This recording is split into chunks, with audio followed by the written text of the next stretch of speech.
1857 के महासंग्राम के बारे में जानते हैं? थोड़ा बहुत सुना होगा। दरअसल में ये एक फाइट थी।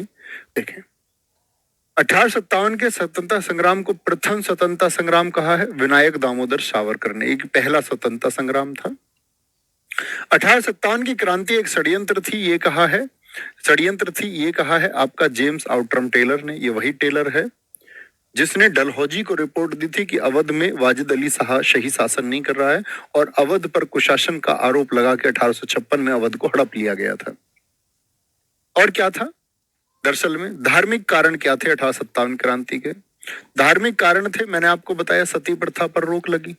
हमारे लोगों ने कहा जल जाने दो स्त्रियों को, पुरुष की लाश पर बैठकर इनकी चिता को जलने से रोको मत। लेकिन राजा राम मोहन राय ने प्रयास किया बेंटिक के समय पर। क्या बोले? सती प्रथा खत्म हो गई।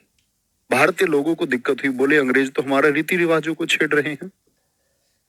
हिंदू विधवा विवाह अधिनियम, ठीक है, क्या बोलेंगे? हिंदू विधवा विवाह अधिनियम।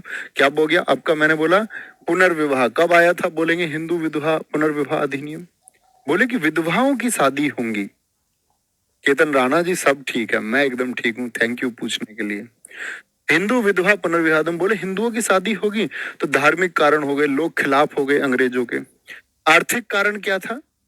दादा भाई नौरोजी ने एक पुस्तक लिखी poverty and un British rule in India. Poverty and un British rule in India. क्या बोलोगे? Poverty and un British rule in India, ठीक है, इंडिया। इसमें इनका शीर्षक था इंग्लैंड से डेप्ट टू इंडिया। और यहां पर इन्होंने एक थ्योरी दी जिसको हम ड्रेन थ्योरी कहते हैं। ड्रेन थ्योरी में इन्होंने बताया कि अंग्रेज किस प्रकार से भारत के पैसे को लूट करके ब्रिटेन शिफ्ट कर रहे हैं, कैसे भारत के पैसे को ये बाहर ले जा रहे हैं, तो ये भी एक कारण बना। राजनीतिक कारण था कि सहायक संधि किसने चलाई थी और किसको सबसे पहले हड़पा था? वालेजली ने हैदराबाद को 1798 में सबसे पहले हड़पा, मैंने आपको बताया था। तो सहायक संधि की वजह से भी जिन राज्यों को हड़प लिया गया वो ब्रिटिश सरकार के खिलाफ हो गए। राज्य हड़प नीति, पेंशन पर रोक। राज्य हड़प नीति से लोग क्या बोलोगे परेशान थे। राज्य हड़प नीति किसने चलाई थी? सारे बोले डलहौजी। पेंशन पर रोक, नाना साहब की पेंशन पर रोक। नाना साहब कौन थे? जब 1817-18 मैंने आपको आंग्ल मराठा युद्ध बताया था, तीसरा आंग्ल मराठा युद्ध, उसके बाद क्या बोलता था मैंने आपको कि नाना साहब की पेंशन रोक दी गई। वहां भी मैंने आपसे कहा था ये बाद में 1857 की क्रांति का एक कारण बनेगी। बहुत बढ़िया। सैन्य कारण क्या है कि पोस्टल सेवाओं पर टैक्स लगने का लगा। अब तक जो सेना में लोग थे उनको डाक की जो सेवाएं आती थी उन पर कोई टैक्स नहीं था, अब बोले कि टैक्स लगेगा।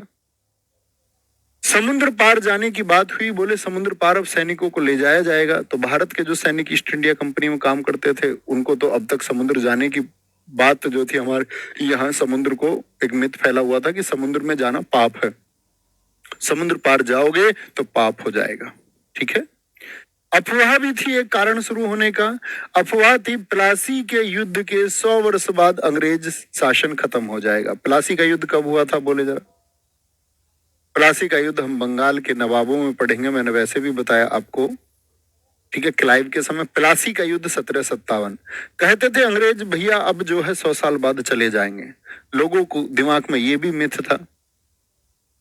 तात्कालिक कारण, एकदम से क्या कारण हुआ कि ये क्रांति भड़क पड़ी?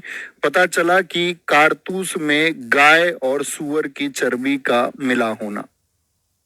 सैनिकों को पता चली। दरअसल में एक राइफल थी, ब्राउन बेस राइफल।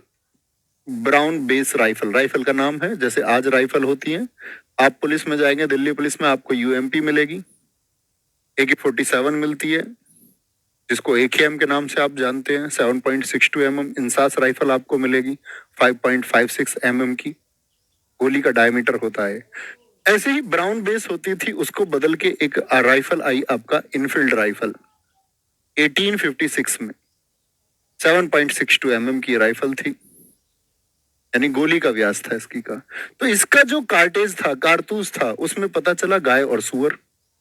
तो गाय और सुअर की चर्बी से एकदम से एक अफवाह फैल गई। और क्या बोलते हैं, एक अफवाह फैली तो लोगों को लगा कि यार ये तो गलत हो रहा है, तो एक क्रांति भड़की। क्या बोला मैंने? ब्राउन बेस राइफल की जगह इनफील्ड राइफल आई। इनफील्ड राइफल जो 7.62 mm की थी। और पहला विद्रोह हुआ 34वीं इन्फैंट्री, 34वीं इन्फैंट्री, क्या बोलोगे? इन्फैंट्री में। इन्फैंट्री बोलते हैं दोस्त आपका पैदल सेना को। किसको? पैदल सेना को।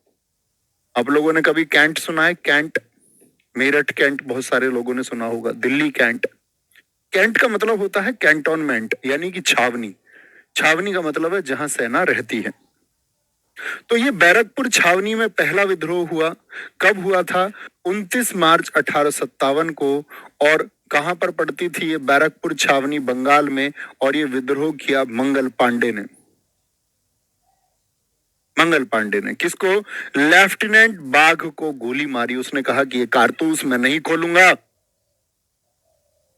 अंग्रेजों ने कहा कि कारतूस तुमको खोलना होगा।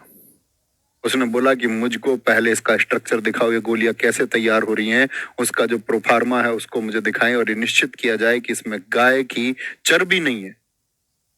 अंग्रेज अधिकारियों ने इस बात पर मंगल पांडे को लताड़ा, लेकिन मंगल पांडे खड़ा हुआ कि नहीं, ये मेरा अधिकार है। और अधिकारियों द्वारा जब बदसलूकी की गई तो उसने एक गोली सीधे मारी बाघ को और एक अन्य अधिकारी को भी गोली मारी।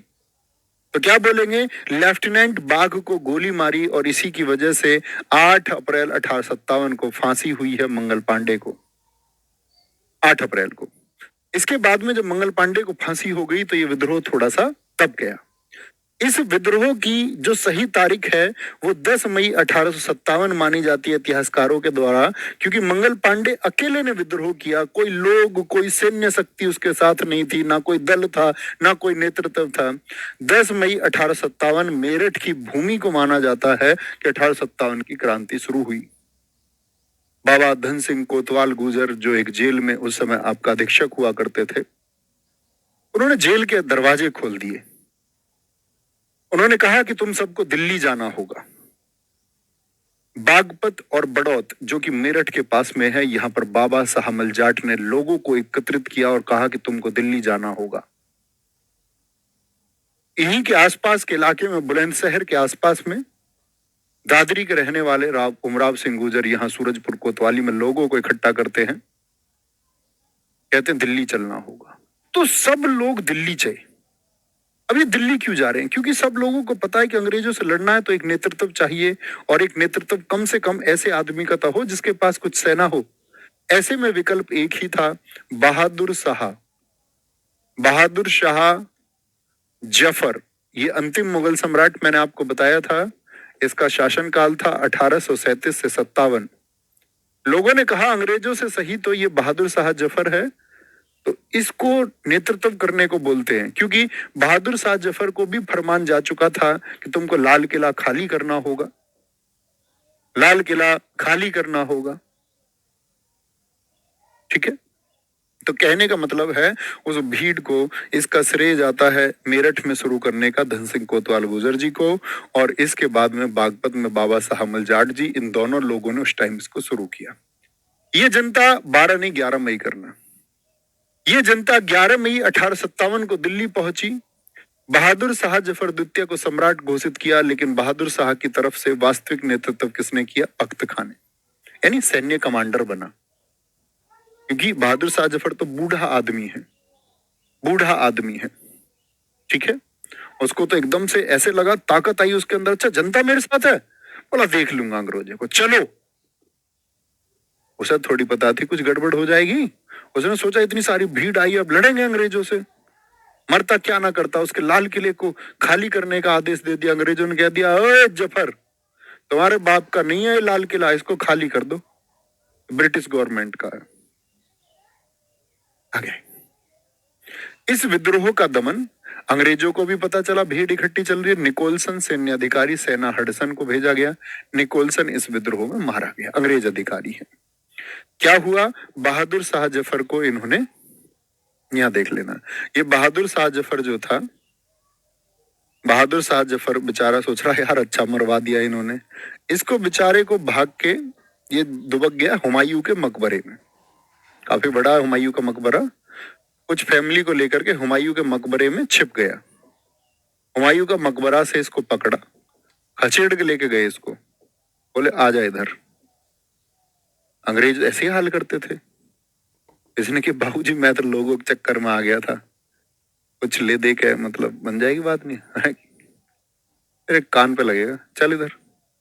इसको बहादुर शाह जफर को रंगून भेज दिया, रंगून, और रंगून में ही फिर इसकी मौत हुई 1862 में, लगभग 5 साल के बाद में, 6 वर्ष भी कहा जाता है। तो कहां से पकड़ा था? हुमायूं के मकबरे से। बहादुर शाह जफर, नेतृत्व किसने किया? बख्त खान ने। छोटी छोटी चीजें ध्यान रखनी है। लखनऊ में भी नेतृत्व हुआ। अब आपको देखना है कि जगह जगह विद्रोह होंगे छोटे छोटे से, लेकिन 1857 की क्रांति सफल इसलिए नहीं हो पाई क्योंकि एक कुशल नेतृत्व के अधीन सब लोग एक नहीं हो पाए, इकट्ठे नहीं हो पाए। बहुत बढ़िया। लखनऊ अवध, बहुत शानदार। सर बाबा साहमल हमारे गांव से थे, बड़ी अच्छी बात है, ये तो बहुत शानदार बात है मित्र, गर्व करना चाहिए तुमको। लखनऊ अवध यानी जो अयोध्या वाला क्षेत्र है, यहाँ पे बेगम हजरत महल के पुत्र था बिरजिस कादिर। पति की मौत हो चुकी थी। अंग्रेजों ने जैसे ही अवध को कब्जाने का प्रयास किया तो महकपरी यानी बेगम हजरत महल ने तलवार उठा ली, बोली ऐसे तो नहीं देंगे, अवध लड़ेंगे। यहां पर कैंपबेल अंग्रेज ने इस विद्रोह का दमन कर दिया। झांसी की रानी से भी यही डिमांड हुई थी। झांसी की रानी, यहां पर ह्यूरोज ने दमन किया, लेकिन ह्यूरोज ने एक स्टेटमेंट दिया, बोला मैंने भारत में बहुत सारी लड़ाइयों का नेतृत्व किया, लेकिन एक महिला जो मर्दों से भी बेहतर लड़ी वो रानी लक्ष्मीबाई है। सुभद्रा कुमारी चौहान ने क्या लिखा? खूब लड़ी मर्दानी वो तो झांसी वाली रानी थी, और बुंदोलो हरबोलो के मुंह हमने सुनी कहानी थी। तो इनका जन्म हुआ था रानी लक्ष्मीबाई का वाराणसी में 1835 में। बचपन का नाम मनु मणिकर्णिका छबीली बाई। समाधि कहाँ है लक्ष्मीबाई जी की? वो फूलबाग ग्वालियर में है, फूलबाग ग्वालियर में है। अंग्रेजों ने कहा कि तुम्हारे अपना पुत्र नहीं है तो आज से जो तुम्हारा साम्राज्य है दत्तक पुत्र नहीं ले सकते, हमारा होगा। तो क्या बोली? मैं अपनी झांसी नहीं दूंगी। लड़ना चाहिए। आजकल की लड़की पढ़ने जा रही है, घर के कह रहे हैं कि शादी कर दो, 16 साल की लड़की में लड़ो, तुम खड़ी हो जाओ, बोलो कि मैं अपना जीवन नहीं दूंगी, किसी और के हवाले नहीं करूंगी। पुत्र है दामोदर राव, पति है गंगाधर राव। इनके पति एक्सपायर हो गए थे। पुत्र दामोदर राव ये कौन थे? दत्तक थे, यानी गोद लिए हुए थे। इसी के लिए तो डलहौजी ने कहा नहीं, ये नहीं करने देंगे। कानपुर में भाई साहब किसने? नाना साहेब और तात्या टोपे। तात्या टोपे वकील थे इनके। तात्या टोपे का असली नाम रामचंद्र पांडुरंग है। ये उन लोगों का हम थोड़ा सा जिक्र कर रहे हैं जिन लोगों ने 1857 की क्रांति को शुरू किया है। बिहार में थे कुंवर सिंह, जगदीशपुर आरा से। फैजाबाद में मौलवी अहमद उल्ला, इन्हीं को बोलते हैं the light of 1857, the light of 1857। इन्होंने एक स्टेटमेंट दे दिया कि मेरा जन्म ही अंग्रेजों के खात्मे के लिए हुआ है। राष्ट्र से प्रेम करने वाले एक मुस्लिम मौलवी अहमदुल्ला। अंग्रेजों ने जब इनकी सारी संपत्ति जब्त कर ली, क्योंकि अंग्रेजों का विरोध करते थे, तो मौलवी की उपाधि इन्होंने फिर तब मौलवी बने, तब ये मौलवी बने। ठीक है। 50,000 रुपए का इनाम इनके ऊपर रखा गया। क्या बोलेंगे? 50,000 रुपए का इनाम मौलवी अहमदुल्ला के ऊपर। उस समय आप सोच सकते हैं तो क्या बोलेंगे? यहां पर डंका साहा के नाम से इनको जाना जाता है। जिधर ये जाएं लोग ढोल लेके उधर ही चल दे, ढोल लेके, ढोल लेकर के सब इनका स्वागत करें, हर जगह जाएं। इनके नाम का बोलते कि इनके नाम का डंका बज रहा था उस समय भारत में, डंका। तो इसीलिए इनको क्या कहा गया? डंका साहा के नाम से। ठीक है। लाइट ऑफ 1857 बोले या लाइट हाउस ऑफ 1857, ये दोनों एक ही बात होंगी। ठीक है मित्र, ये बात याद रखें, लाइट या लाइट हाउस। तो यहां पर एक दिक्कत होती है कि एक रियासत थी पुवाया की रियासत, यहां का जो राजा था उसके भाई ने हत्या कर दी मौलवी अहमदुल्ला की, पैसे के लालच में। हमारे लोग अपने लोगों की वजह से मारे गए। शाहजहांपुर के कलेक्टर को इनका सिर दे दिया उसने काट के, उन्होंने भी कलेक्ट्रेट पर सिर लटका दिया कि विद्रोह अंग्रेजी सरकार का करने वालों का ये हाल होगा। फिर भीड़ गई इनके पक्ष में, तो भीड़ लेकर के आई इनके सिर को, फिर विधिवत रूप से जो होता है वह किया उन्होंने। ठीक है, डंका साह के नाम से जाना जाता है। इलाहाबाद में नेतृत्व कौन कर रहे थे भैया? लियाकत अली, लियाकत अली, लियाकत अली। असम में विद्रोह किसने किया? मनीराम। लेकिन एक बार बोलो, क्या सारा का सारा 1857 का जो विद्रोह है वो एकजुट होकर के किया जा रहा है या अलग अलग समय पर? आ जाइए। बरेली में खान बहादुर खान, 1857 की क्रांति के समय प्रतीक क्या था? लोगों में एक मैसेज होता है, एक टैग दिया जाता, रोटी और कमल, तो ये दिखाया जाता था रोटी और कमल। गवर्नर, अब मैं आपको बता ही चुका इस समय पर कौन था? कैनिंग था। ब्रिटेन का प्रधानमंत्री इस समय पर पाल्मस्टन था। और 1857 की क्रांति का गुमनाम नायक किसको कहा जाता है? अजीमुल्ला खां को। किसको? अजीमुल्ला खां। इसने गीत लिखा, हम है मालिक इसके हिंदोस्ता हमारा, यानी अंग्रेजों का नहीं है, हम है मालिक इसके हिंदोस्ता हमारा। और ये कौन बन गया? बाद में नाना साहिब का वकील भी बना। इस समय 1857 की क्रांति को किस शायर ने देखा है? मिर्जा गालिब ने देखा है। और मिर्जा गालिब की एक सीख मैंने आपको सिखाई थी जीवन में कि याद रखना। याद है या नहीं याद है? अलग अलग समय पर हुआ था। बहुत बढ़िया, दुष्यंत राणा जी, बहुत शानदार। आशा जी एकदम सही उत्तर। प्रहलाद बहुत शानदार। विजय भान सिंह, वेरी गुड। माइकल इसेन ने 1857 की क्रांति का सजीव वर्णन किया, यानी कि उस समय के इसने इतिहास को लिखा है 1857 की क्रांति के। 1857 से रिलेटेड चीजें हमको याद रख लेनी है। 1857 के विद्रोह जगह जगह भड़का, लेकिन 1857 का विद्रोह कामयाब ना होने का कारण क्या था? सेंट्रल लीडरशिप की कमी। एक फ्लैग के या बोले एक बैनर के तले यह विद्रोह नहीं किया गया। जगह जगह छिटपुट विद्रोह हुए, तो अंग्रेज उनको दबाने में कामयाब रहे। अगली बात करते हैं। अनुराग शर्मा जी, भाई साहब बहुत सारा प्यार। भारतीय राष्ट्रीय आंदोलन, तुमको कहने की आवश्यकता नहीं है मित्र, वाइब्स पहुंचती हैं। भारतीय राष्ट्रीय आंदोलन, भारतीय राष्ट्रीय आंदोलन वो समय है मित्र कि भारत की आजादी के लिए कौन कौन से चरण रहे। पहला चरण है 1885, कांग्रेस का गठन हुआ। क्या बोलोगे? कांग्रेस का गठन हुआ। ठीक है, कांग्रेस का गठन हुआ। द्वितीय चरण है आपका, ये यहां पर सर्वेंट्स ऑफ इंडिया सोसाइटी के समय तक का है। यहां से आकर के 1905 से, उसके बाद 1919, क्योंकि इस समय वो घटनाएं जो कांग्रेस में लगभग विभाजन होना शुरू हुआ 1905 में, हुआ 1907 में। उससे लेकर के गांधी जी देश में जब तक एक्टिव नहीं हो गए, गांधी जी हालांकि 1915 में आ गए, लेकिन गांधी जी का प्रभाव एकदम से देश में नहीं हुआ। उन्होंने पहले चंपारण किया, थोड़ी पॉपुलैरिटी मिली। 1918 में फिर उन्होंने खेड़ा और अहमदाबाद आंदोलन किए, तो और प्रसिद्धि मिली। 1919 में जाकर के वो मोस्ट पॉपुलर हो गए। तभी तो उन्होंने सोच लिया अगले ही साल की असहयोग आंदोलन चलाएंगे।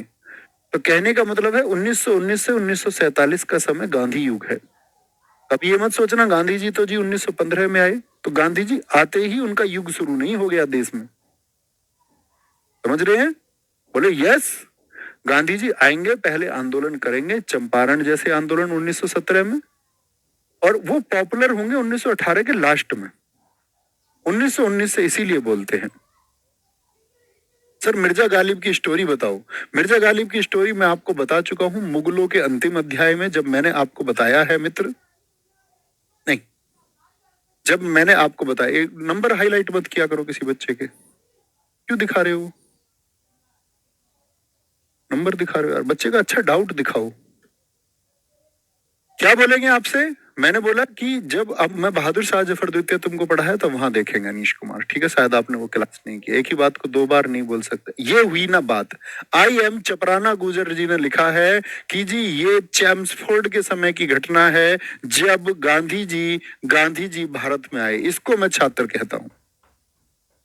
ठीक है, वेरी गुड। तो ये 3 चरण हैं आपके भारतीय राष्ट्रीय आंदोलन के, इन्हीं को हमको पढ़ना है। 1885 के समय देश में क्या घटनाएं हुई। तो 1885 के समय आती है दोस्त घटनाएं आपकी कौन कौन सी? भारतीय राष्ट्रीय कांग्रेस। स्थापना कब हुई कांग्रेस की? 28 दिसंबर 1885। अंग्रेजों का ही पैदा किया हुआ एक दल था। अंग्रेजों ने कहा कि ये जो पूरे भारतीय चिल्लाते रहते हैं, ये दो वो दो, ये दो वो दो, ये दो वो दो, ये दो वो दो, इन्होंने कहा इनके लिए एक ऐसा संगठन बना दो जो इनको विश्वास दिलाए कि भैया इस संगठन से जाके बोलो, ये दिलवा देगा। इस संगठन से जाके बोलो सब, ये संगठन दिलवा देगा वो चीजें। बोले यार हम तक तो आवाजें नहीं आएंगी, फिर उस संगठन तक जाएंगे और इस संगठन को कंट्रोल हम कर लेंगे, इस संगठन को हम लोग कंट्रोल कर लेंगे। तो क्या बोलते हैं? इसके संस्थापक बने भारतीय राष्ट्रीय कांग्रेस के एलन ऑक्टेवियम ह्यूम, A.O. ह्यूम, जो एक ICS अधिकारी थे। 1857 की क्रांति के समय इटावा का कलेक्टर थे। भीड़ ने ऐसे घेरा इटावा में कि भाई साहब को साड़ी पहन के भागना पड़ा, साड़ी पहन के, औरत बन के, ऐसे घूंघट करके, और तब भीड़ में शामिल होके ये गए। 1857 क्रांति के समय ये भी कलेक्टर थे, यानी ICS अधिकारी थे। एक वनस्पति वैज्ञानिक भी थे, वनस्पति वैज्ञानिक भी थे, यानी सिविल सेवक भी हो गए, वनस्पति विज्ञानी भी थे, और एक सिविल सेवक भी थे, और एक सिविल सेवक भी थे। हर्मिट ऑफ शिमला, शिमला का साधु इनको कहते हैं कि काफी समय शिमला में रहे। बोले अच्छा आदमी है, साधु, शिमला का साधु इसी को कहते हैं। कांग्रेस की जो स्थापना हुई है वो हुई है डफरिन के समय। ये मैं आपको बता चुका, 84 से 88। कौन है डफरिन? ये तुम्हारा काम था, याद है कि नहीं? 1884 में एक संगठन बना INU, इंडियन नेशनल यूनियन। किसने बनाया? A.O. ह्यूम ने। तो कभी भी तुमसे पूछे इंडियन नेशनल कांग्रेस 1885 में बनी, वो उसका आधार कौन सी संस्था है? तो आप कहेंगे एक साल पहले वो INU थी। INU थी, इंडियन नेशनल यूनियन थी। कोई दिक्कत? लाला लाजपत राय ने अपने पत्र यंग इंडिया में सेफ्टी वॉल्व सिद्धांत प्रस्तुत किया। इन्होंने कहा कि ये कांग्रेस वांग्रेस जो बना रहे हैं ना, ये भारतीयों के लिए नहीं है, ये भारतीयों के लिए नहीं है, ये अंग्रेज अपनी बचत बचने के लिए सेफ्टी वॉल्व को अपना रहे हैं। एक बच्चा कह रहा भैया क्या कह रहा है ना, दिखा ऊपर, गांधी जी क्या हो गए, लिखा था गांधी जी हार्डिंग के टाइम आए थे, सैली राणा। हाँ, गांधी जी आए हार्डिंग के टाइम है। गांधी जी की पॉपुलैरिटी 1916 से 21 चेम्सफोर्ड के टाइम पे बढ़ी है, यानी जो गांधी युग शुरू हुआ है वो चेम्सफोर्ड के टाइम पे शुरू हुआ है। हम उस बारे में बात कर रहे हैं। ये तो हम जानते हैं कि 1910 से 16 तक हार्डिंग है। अब चू आ गया है।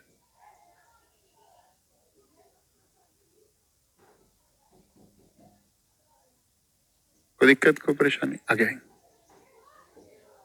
आगे चलते हैं, आगे चलेंगे, आगे चलेंगे, आगे चलेंगे। A.O. ह्यूम की जो जीवनी है वो किसने लिखी है? विलियम वैडरबर्न ने लिखी है। A.O. ह्यूम के बारे में कुछ जानना है तो वेडमबर्न से जाने। अरविंदो घोष ने कांग्रेस को क्या कहा है? इसने कहा है कांग्रेस भीख मांगने वाली संस्था है। ये लोग एक साल में आते हैं, अंग्रेजों के आगे हाथ जोड़ते, बाबूजी हमारी ये मांग है, इनको मान लो। तो क्योंकि अरविंदो घोष गरम दल के आदमी हैं, वो प्रार्थना पत्रों के जरिए की गई मांग को मानते ही नहीं है। कांग्रेस भीख मांगने वाली संस्था है। डफरिन सूक्ष्मदर्शी अल्पसंख्यकों की संस्था है। खुद डफरिन जिसके टाइम पे बना, इसने बोला सूक्ष्मदर्शी, जो बहुत दूर का नहीं सोच पाते और बहुत थोड़े से लोग हैं। कांग्रेस में शुरुआत में मुट्ठी भर लोग थे। बाल गंगाधर तिलक, वर्ष में एक बार मेंढक की तरह टरटराने से कुछ हासिल नहीं होगा। बाल गंगाधर तिलक जी कहते थे कि ये एक साल में इकट्ठे हो जाते हैं सारे लोग और फिर पता नहीं कहां जाते हैं, पता ही नहीं है कहां चले जाते हैं। बंकिम चंद्र चटर्जी ने कहा कांग्रेस के जो लोग हैं ये पदों के भूखे हैं। खैर, बात यह हुई कांग्रेस का गठन हो गया A.O. ह्यूम के द्वारा। कितने लोग मिलकर के? 72 लोग। ये 72 लोग कहां से आए? इनमें ज्यादातर लोग कलकत्ता विश्वविद्यालय के थे, जिनको A.O. ह्यूम ने पत्र लिखे कि एक ऐसा संगठन बना रहे हैं, कांग्रेस लोगों को जुड़ना चाहिए। ठीक है, आगे आए। नरम दल और गरम दल, नरम दल और गरम दल। कोई दिक्कत, कोई परेशानी? बहुत बढ़िया। नवीन भैया जीएस के सभी सब्जेक्ट कवर नहीं हो रहे, क्या करो? बेटा करने ही होंगे, क्या करो? क्या उल्टे उल्टे चलना चाह रहे हो? हाथों पे होंगे समय, आपने शायद लेट तैयारी शुरू की। अच्छा एक बात बताओ, अब नवंबर में एग्जाम है, एक बच्चे का पेपर, वो आया मेरे पास मैसेज, कह रहा कि भैया अभी 10 दिन पहले तुम्हारा कोर्स लिया, ये बताओ जीएस कैसे पढ़ लूं। मैं कहा भाग जा, तब उतने दिन से हम शोर मचा रहे, तब सो रहे थे, तब तो विश्वास नहीं था जी। मैंने कहा ना, बहुत सारे बच्चे ऐसे हैं जो बिल्कुल एग्जाम डेट आ जाए तब जागते और तैयारी करने लगते हैं। बेटा ऐसे टारगेट मत बनाओ, पछताओगे, निराशा मिलेगी। ये सोचो कि इस 14 नवंबर का टारगेट बना के मैं कितना कुछ सीख सकता हूँ, ये मेरा आगे आने वाली परीक्षाओं में काम आएगा। 1.5 महीने में परीक्षा निकालने की ना सोचो कोई भी, प्लीज रिक्वेस्ट है, अच्छे छात्र बनना है, ठीक है। नरम दल क्या बोलोगे? दादा भाई नारोजी। और गरम दल बाल गंगाधर तिलक। कोई दिक्कत, कोई परेशानी? क्या बोलोगे? ये नरम दल के नेता हैं जो अपनी मांग बड़े प्यार से करते थे। नरम दल मतलब नरम, विनर्म तरीके से। बदरुद्दीन तैयब जी, नरम तो समझते हो ना, नरम आदमी कैसा होता है? बाबूजी ये काम कर दो। गरम दल वाले कहते थे ये कांग्रेस, कांग्रेस के नरम दल वालों की जो बात है ना उसके एकदम विरोधी। ये कहते अंग्रेज ऐसे नहीं मानेंगे, इनके कान के नीचे 4 लगाओ तब सुनेंगे। समझ गए? नरम और गरम थम्सअप करें। तो गरम दल वाले कौन है? लाल बाल पाल। इसी में बाद में आपका बहुत सारे लोग जैसे चंद्रशेखर आजाद, चंद्रशेखर आजाद और अन्य जितने भी लोग आप देख पाते हो।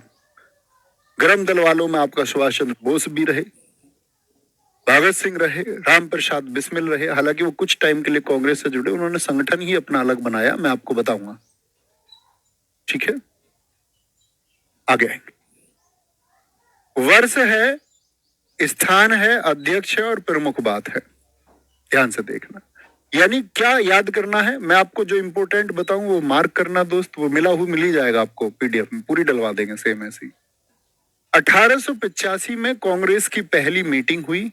पहली मीटिंग यानी ये कांग्रेस के अधिवेशन है, जो कांग्रेस के लोग आते थे।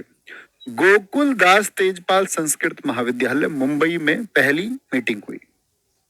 दरअसल में ये होनी तो थी आपका पुणे में, लेकिन वहां पर महामारी फैल गई। और महामारी फैल गई दोस्त, रिक्वेस्ट है, कमेंट सेक्शन बंद ही कर दो ये। रिक्वेस्ट है बेटा, आप पढ़ा करो। आप सारे क्या लिख रहे हो? मेरी एमए की परीक्षा है, डीपी की तैयारी कैसे करूं भैया, मेरे उस बुखार हो रहा है, ये लिखने की बात है। अच्छे बच्चों को भी परेशान। अच्छा बच्चा कमेंट करता ही नहीं, पहली बात तो वो मान चुका है पहले ही, क्योंकि 30 बार बोल दिया कमेंट नहीं करना है। और 30 बार के बाद भी जो नहीं मान रहा है, इसका मतलब उसको कोई मतलब नहीं कौन मास्टर क्या बोल रहा है ना। उसको अपनी एमए के पेपर की पता है बस। इसको बंद करो। ये देखो जी, ये कांग्रेस के क्या है, ये कांग्रेस के बच्चे आपका अधिवेशन है, यानी कांग्रेस के लोग जो मिल के बात करते थे। 1885 में इसको हम ऐसे बोलते हैं बकमई। क्या बोलते हैं? बकमई। यानी पहली मीटिंग 1885 में हुई, दूसरी 1886 में हुई, तीसरी 1887। सारी नहीं याद करनी है, चुनिंदा याद करनी है। बकमई, ब का मई। कल जब यूपीएससी दो तो बहुत अच्छे से पढ़ना, लेकिन एक वनडे एग्जाम के लिए आपको क्या पढ़ना है ये तुमको पता ही होना चाहिए। बकमई, बकमई का मतलब बंबई में पहली मीटिंग, दूसरी कै फॉर कलकत्ता, तीसरी मै फॉर मद्रास, चौथी ई फॉर इलाहाबाद। तो पहली कहां पर हुई है? बंबई, यानी कि मुंबई में। तब उस टाइम उसका नाम बंबई था। अध्यक्ष कौन है पहली के? व्योमेश चंद्र बनर्जी। कितने लोगों ने भाग लिया टोटल आपका? क्या बोलेंगे? 72 लोग ही आए पहली मीटिंग में। दूसरी 1886 कलकत्ता में, बोला ना बक मई। दादा भाई नौरोजी 3 बार कांग्रेस के अध्यक्ष बने, 1886, 1893 और 1906। 1906 बहुत महत्वपूर्ण है। ये पहले पारसी अध्यक्ष है। पारसी मतलब पारसी समुदाय से, जैसे रतन टाटा हैं, वो किस समुदाय से आते हैं? पारसी समुदाय से हैं। तो ये पहले पारसी अध्यक्ष बने। दूसरे में कितने? 343 लोग। तीसरे में 434 लोगों ने भाग लिया। मद्रास में बक मई 1887। बदरुद्दीन तैयब जी पहले मुस्लिम अध्यक्ष बने। इलाहाबाद, ऑन कर दे यार बच्चों, कमेंट बगैर कमेंट दे के मन नहीं लगता। चलो, प्रॉमिस करो बेवजह के नहीं करेंगे कमेंट्स, नहीं तो मैं जवाब ही नहीं दूंगा, ठीक है? जवाब ही नहीं दूंगा, है ना? और तुम बेवजह की बात लिखोगे, किसी को उसका जवाब ही नहीं देना, अच्छे बच्चे का देखेंगे सिर्फ। कोई दिक्कत? बहुत बढ़िया। क्या बोलेंगे? इलाहाबाद, जॉर्ज यूल पहला अंग्रेज है, ये पहला अंग्रेज अध्यक्ष कब बना है आपका? इलाहाबाद में। 1889 में बंबई में वैडरन ये दूसरा अंग्रेज अध्यक्ष है कांग्रेस का। 1890 फिरोज शाह मेहता, इस अधिवेशन में कादम्बनी गांगुली ने भाग लिया। कादम्बनी गांगुली कौन है? भारत की प्रथम महिला स्नातक हैं, पहली महिला ग्रेजुएट है ये भारत की। 1896 कलकत्ता, रहमतुल्लाह शानी। मोस्ट इंपोर्टेंट बात है, मैं आपसे कभी पूछूं भारत का गीत वंदे मातरम जो गाया गया रविंद्रनाथ टैगोर के द्वारा, वो पहली बार कब गाया गया था? तो आप कहेंगे 1896 के कलकत्ता अधिवेशन में। अध्यक्ष कौन थे? रहमतुल्लाह शानी। बहुत पूछा जाता है। 1901 कलकत्ता दिनसा वाचा अध्यक्ष थे। 1901 में गांधी जी ने भाग लिया। भैया गांधी जी तो हम सुनते हैं 1893 में बाहर गए और 1915 में वापस आए, तो 1901 में गांधी जी कैसे? तो बेटा 1915 में फाइनली वापस आ गए पूर्ण तरीके से, लेकिन बीच बीच में भी देश में आते रहे। तो बीच में जब आए तो एक बार 1901 में आए और कांग्रेस के अधिवेशन में भाग लिया था। ऐसा मूर्खता का सवाल किसी का नहीं होना चाहिए कि 1915 में आए, ठीक है? 1904 में बंबई में हेनरी कॉटन, यहां पर जिन्ना ने पहली बार भाग लिया। 1905 बहुत इंपॉर्टेंट है, वाराणसी का गोपाल कृष्ण गोखले। बंगाल विभाजन 1905 में हुआ और उसके बाद स्वदेशी आंदोलन की जो मांग उठी वो किस अधिवेशन में उठी थी? वाराणसी के अधिवेशन में उठी थी 1905 में। 1906 दादा भाई नौरोजी, अभी मैंने बताए थे, बहुत इंपॉर्टेंट है। पहली बार स्वराज्य की मांग कांग्रेस के किस अधिवेशन में उठी? तो आप बोलेंगे 1906, वर्ष लिखा मिलता है हमेशा। 1906 कलकत्ता अधिवेशन। 1907 सूरत में क्या हुआ?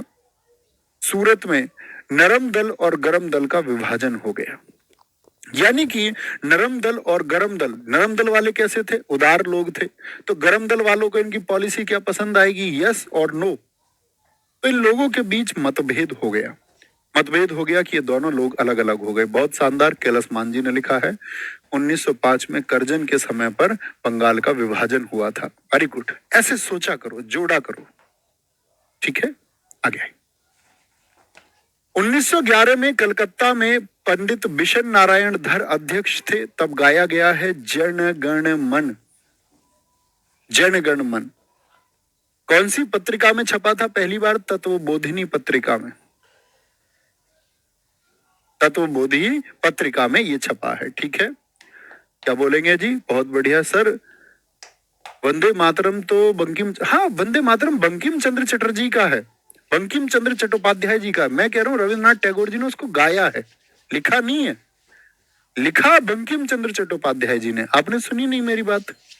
मैंने कहा रविन्द्रनाथ टैगोर जी ने गाया, गाया गया उनके द्वारा, लिखा नहीं है उन्होंने, लेखक नहीं है वो उसके। 1916 लखनऊ पैक्ट, इसको लखनऊ समझौता कहते हैं। अध्यक्ष है अंबिका चरण मजूमदार। दरअसल में कांग्रेस के एक नेता थे फिरोज शाह मेहता, जो नरम दल के नेता थे। फिरोज शाह मेहता कैसे नेता थे? नरम दल के। फिरोज शाह मेहता गरम दल वालों के एकदम खिलाफ थे। वो कहते थे नरम दल गरम दल जब अलग हो गए तो बहुत सारे लोगों ने बोला भाई अलग अलग मत रहो, एक साथ अपनी लड़ाई लड़ो अंग्रेजों से। फिरोज शाह मेहता इस बात पर अड़ जाते थे, वरिष्ठ थे। दादा भाई नौरोजी इस बात पर अड़ जाते थे। दादा भाई नौरोजी की देश में गांधी जी से पहले स्थिति गांधी जी के जैसी है। भारत की राजनीति में जब तक गांधी जी कामयाब नहीं हुए, उससे पहले सबसे ज्यादा कामयाब आदमी भारत की राजनीति में दादा भाई नौरोजी, उनका सम्मान था। फिरोज शाह मेहता भिड़ जाते। फिरोज शाह मेहता की जब मौत हो गई तो तिलक जी ने प्रयास किया, तब उन्होंने मनाया बाकी लोगों को, तब कांग्रेस के नरम दल और गरम दल एक हो गए। बहुत बढ़िया प्रवीण यादव जी, दोनों मिल गए जी 1916 में। नरम दल और गरम दल और मुस्लिम लीग भी साथ में एक हो गया, बोले कि हम सबकी एक लड़ाई है, एक लड़ाई है। 1917 कलकत्ता में एनी बेसेंट पहली अध्यक्षा बनी। तो ये कौन है? पहली महिला। लेकिन क्या ये भारतीय है बताए? नहीं भैया, ये कहाँ की थी? ये आयरलैंड की थी। तो प्रथम भारतीय मत कह देना इनको। प्रथम महिला कहें तो कांग्रेस की कौन है? Annie Besant. 1918 दिल्ली में मदन मोहन मालवीय अध्यक्ष बने, लेकिन बनना किसको था? बीजी यानी बाल गंगाधर तिलक को बनना था। लेकिन बाल गंगाधर तिलक किसी काम से कहां चले गए? ब्रिटेन उस समय पर। और फिर से कांग्रेस में एक फूट पड़ गई, फिर से नरम दल गरम दल फिर से उभार में ले गए। ठीक है, यहां तक कोई बात दिक्कत? तो मदन मोहन मालवीय बन गए तो बाल गंगाधर तिलक बने नहीं बने? एक प्रश्न पूछा जाता, निम्नलिखित में से कौन कभी कांग्रेस का अध्यक्ष नहीं हुआ? या पूछ लेता, लाल बाल पाल में से कौन कांग्रेस का अध्यक्ष नहीं हुआ? तो कौन नहीं हुआ? बाल गंगाधर तिलक नहीं बने थे। 1920 वीर राघव, नागपुर में एक आपका अधिवेशन था। 1920 में 2 अधिवेशन क्यों हो गए जी? मित्र, 2 अधिवेशन नहीं हुए हैं, ये मुख्य अधिवेशन है, ये विशेष है। जब इनको जरूरत पड़ी